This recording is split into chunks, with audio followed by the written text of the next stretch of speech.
50 degree Celsius के high temperature को छूने वाले और झुलसा देने वाले इस तापमान की स्थितियों ने दुनिया भर में लोगों पर भारी असर डाला है।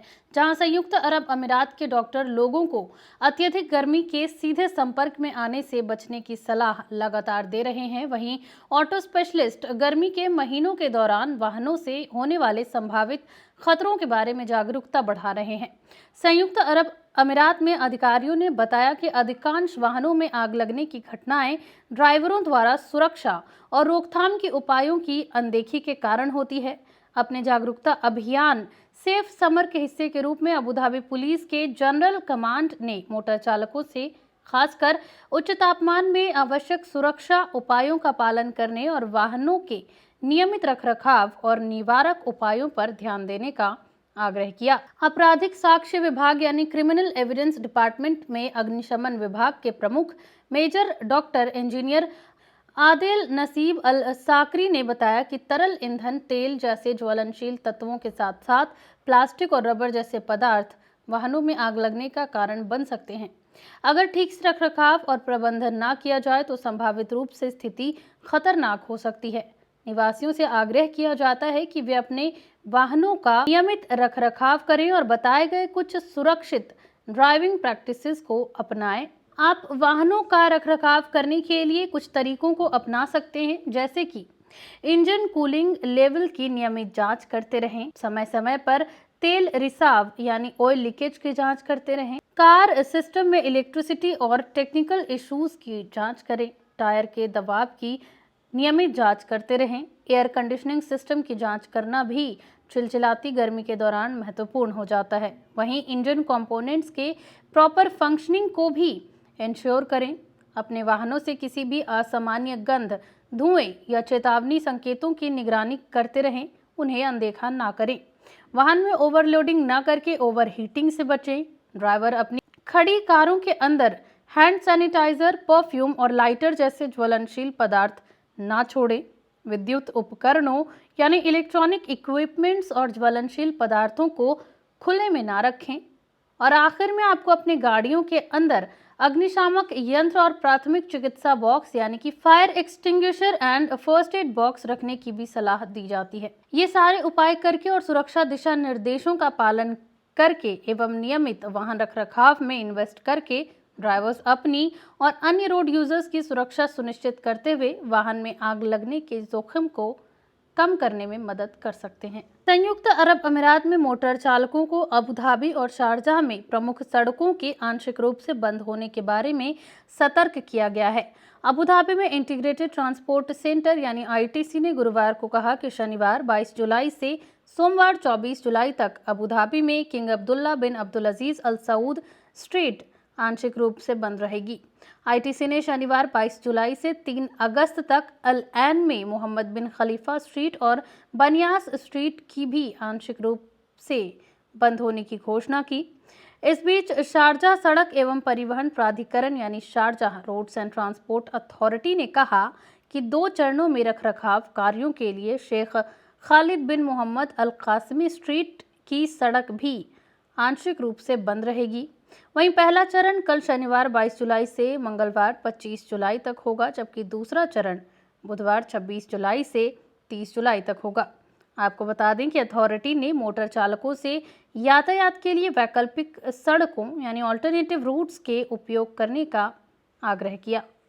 अबू धाबी के नगरपालिका विभाग के इंटीग्रेटेड ट्रांसपोर्ट सेंटर ने शेख जायद बिन सुल्तान रोड E10 के 4 दिनों के लिए आंशिक रूप से बंद होने की घोषणा की। यह बंद गुरुवार 20 जुलाई यानी कल से ही सोमवार 24 जुलाई तक लागू है। अल शहामा दुबई की ओर जाने वाली 2 दाहिनी लेन यानी 2 राइट लेन गुरुवार 20 जुलाई की रात 11 बजे से शुक्रवार 21 जुलाई रात 10 बजे तक बंद रहेगी। अथॉरिटी के अनुसार अल शहामा दुबई की ओर जाने वाली 3 दाहिनी लेनें यानी 3 राइट लेन्स शुक्रवार 21 जुलाई यानी आज रात 10 बजे से सोमवार 24 जुलाई सुबह 6 बजे तक बंद रहेगी। इस बीच मोटर चालकों से सावधानी से गाड़ी चलाने और यातायात नियमों एवं विनियमों यानी ट्रैफिक रूल्स एंड रेगुलेशंस का पालन करने का आग्रह किया गया है। अबू धाबी के इंटीग्रेटेड ट्रांसपोर्ट सेंटर ने बुधवार को घोषणा की कि आज 21 जुलाई को इस्लामिक नव वर्ष के अवसर पर कोई पार्किंग शुल्क और टोल फी नहीं लिया जाएगा। अबू धाबी में नगर पालिकाओं और परिवहन विभाग के इंटीग्रेटेड ट्रांसपोर्ट सेंटर ने घोषणा की कि मवाक़िफ़ सरफेस पार्किंग शुल्क शुक्रवार 21 जुलाई 2023 से शनिवार 22 जुलाई 2023 की सुबह 8 बजे तक निःशुल्क होगा। इसके अलावा छुट्टी के दौरान मुसाफा M18 ट्रक पार्किंग स्थल पर भी पार्किंग शुल्क निःशुल्क होगा।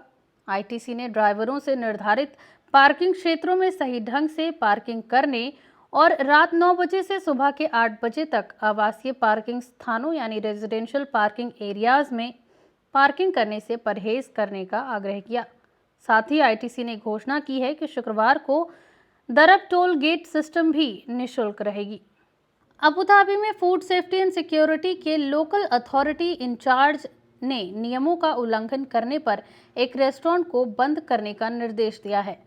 अबू धाबी कृषि और खाद्य सुरक्षा प्राधिकरण यानी agriculture and food safety authority ADAFSA ने अबू धाबी में नेपाली हिमालयन रेस्टोरेंट को प्रशासनिक रूप से बंद करने का निर्णय जारी किया है। ADAFSA ने अपने आदेश में कहा कि बिजनेस लाइसेंस संख्या CN 3025629 रखने वाले रेस्टोरेंट को अबू धाबी के अमीरात में भोजन और उसके साथ जुड़े कानून के संबंध में 2008 के कानून संख्या 2 का उल्लंघन करते पाया गया है, जिसके परिणाम स्वरूप इस रेस्टोरेंट को बंद किया जा रहा है। अबू धाबी के अमीरात के भीतर भोजन के बारे में कानून संख्या 2 पहली बार जनवरी 2008 में प्रकाशित हुआ था। खाद्य सुरक्षा के क्षेत्र पर आधारित यह एक प्रमुख कानून है। वहीं इसके साथ ही अथॉरिटी ने आम जनता से 800-555 पर कॉल करके सुरक्षा शिकायतों और उल्लंघनों की रिपोर्ट करने का भी आग्रह किया है। पासवर्ड शेयरिंग पर नेटफ्लिक्स का प्रतिबंध अब संयुक्त अरब अमीरात तक पहुंच गया है। यूएई में अब यूएई रेजिडेंट अपना नेटफ्लिक्स पासवर्ड अपने घर के बाहर शेयर नहीं कर सकते हैं। ऐसे में सवाल ये उठता है कि क्या होगा यदि कोई निवासी ट्रैवल कर रहा है या काम पर बाहर जा रहा हो। क्या इसका मतलब ये है कि उसके पास नेटफ्लिक्स तक पहुंच नहीं होगी? बता दें कि इस पर नेटफ्लिक्स का कहना है कि उपयोगकर्ता कभी भी अपने डिवाइस या यहां तक कि किसी होटल या हॉलिडे होम में टीवी पर अपने अकाउंट से लॉगिन कर सकेंगे। बता दें कि इससे पहले यूएई में एक ही पासवर्ड का इस्तेमाल कर कई लोग अलग अलग मनोरंजन का फायदा उठा सकते थे। ऐसे में एक ही रिचार्ज पर कई लोग नेटफ्लिक्स का आनंद ले सकते थे। वहीं अपना विस्तार करने के लिए नेटफ्लिक्स ने ये कदम उठाया है। वहीं अब आपके मन में ये सवाल उठ रहा होगा कि आखिर नेटफ्लिक्स को कैसे पता चलेगा कि पासवर्ड शेयर किया जा रहा है या नहीं। तो आपको बता दें कि नेटफ्लिक्स के रिप्रेजेंटेटिव ने कहा कि वो प्लेटफॉर्म पर डिवाइसेस की वाईफाई नेटवर्क और आईपी एड्रेस को चेक करके इसका पता लगाएंगे। वहीं अगर आप घर के बाहर नेटफ्लिक्स का इस्तेमाल करना चाहते हैं तो नेटफ्लिक्स ने इसके लिए एडवाइजरी जारी की है। नेटफ्लिक्स ने कहा है कि घर के बाहर जिस मुख्य स्थान से आप नेटफ्लिक्स देखते हैं वहां से इंटरनेट से कनेक्ट करें और महीने में एक बार अपने मोबाइल डिवाइस पर नेटफ्लिक्स ऐप खोलें। फिर बिना किसी रुकावट के नेटफ्लिक्स देखना जारी रखने के लिए जब आप दूसरे स्थान पर पहुंचे तो वही कदम उठाएं। हालांकि अलग अलग देश में अकाउंट्स का उपयोग करने वालों को प्लेटफॉर्म पर शो का एक ही सेट नहीं दिखाई दे सकता है। स्ट्रीमिंग और डाउनलोडिंग के ऑप्शंस देश के अनुसार अलग अलग होते हैं। ओसूल ट्रांसपोर्ट सॉल्यूशंस का एक हिस्सा शारजा टैक्सी ने शारजा अंतर्राष्ट्रीय हवाई अड्डे पर अपने पहले इलेक्ट्रिक वाहनों की टेस्टिंग शुरू कर दी है। लिमोजीन के अपने बेड़े का परीक्षण यानी टेस्टिंग शारजा अमीरात में पर्यावरण के अनुकूल परिवहन की दिशा में एक अग्रणी प्रयास है, जिसका अंतिम लक्ष्य 2050 तक कार्बन मुक्त सार्वजनिक में योगदान देना है। स्काईवेल इलेक्ट्रिक वाहन परिवहन का एक पर्यावरण अनुकूल और सुरक्षित साधन है। यह हानिकारक कार्बन उत्सर्जन को कम करने और ग्राहक आराम और सुरक्षा के उच्चतम मानकों यानी हाई स्टैंडर्ड्स को पूरा करने में योगदान देता है। सऊदी अरब में एक नागरिक को मौत की सजा सुनाई गई है, वो भी दादी की हत्या करने के जुर्म में। पूर्वी क्षेत्र के अधिकारियों ने दादी के सऊदी हत्यारे को मृत्युदंड की सजा दी है। सऊदी समाचार एजेंसी एसपीए के मुताबिक आंतरिक मंत्रालय ने अपने बयान में कहा कि सऊदी नागरिक रेयान बिन सामी बिन अब्दुल्ला अल दोसारी ने अपनी ही दादी नमशा अल दोसारी की हत्या कर दी। घर में दादी सो रही थी, इसी दरमियान उसने दादी के सिर पर डंडे से वार कर उनकी हत्या कर दी। आंतरिक मंत्रालय का कहना है कि इस घटना के बाद रेयान अल दोसारी भाग निकला। पुलिस ने उसे ढूंढ लिया और अदालत में ले आई। वहीं हत्या का दोषी पाए जाने के बाद रेयान अल दोसारी को मौत की सजा सुनाई गई। गृह मंत्रालय का कहना है कि अपीलीय अदालत और फिर सुप्रीम कोर्ट ने मौत की सजा की पुष्टि की थी। आखिरकार इंपीरियल हाउस ने भी अदालत के फैसले को लागू करने का आदेश जारी किया, जिसे गुरुवार को लागू कर दिया गया।